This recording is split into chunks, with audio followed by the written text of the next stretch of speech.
ជំរឿនតែគ្រាន់តែថាការមានជ្រើសរើសផ្លូវដែលមើលទៅហាក់ដូចជាស្រួល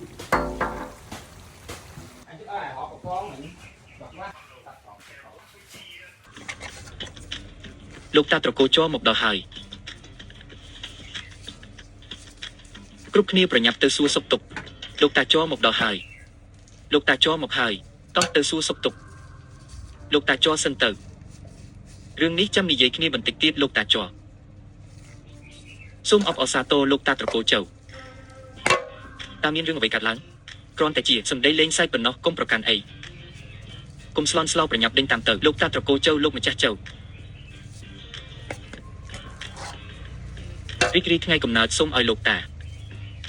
មានអាយុយឺនយូររស់នៅបាន100ឆ្នាំនេះជាកាដូជូនពរលោកតានេះជាកាដូរបស់លោកយាយតែគាត់បានរើសជូនលោកតាផ្ទាល់សូមឲ្យមានសុភមង្គលអាយុវែងបងស្រីពួកយើងមកហើយអញ្ជើញអង្គុយសិនមកបងស្រីសុខភាពបងស្រីយ៉ាងម៉េចហើយ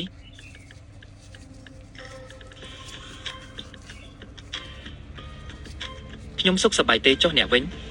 នៅតែទេលូចៅយានឲ្យគ្រប់គ្នាជូនកាដូអស់ហើយចុះឯងវិញឬមួយក៏ឯងមិនបានត្រៀមមកទេ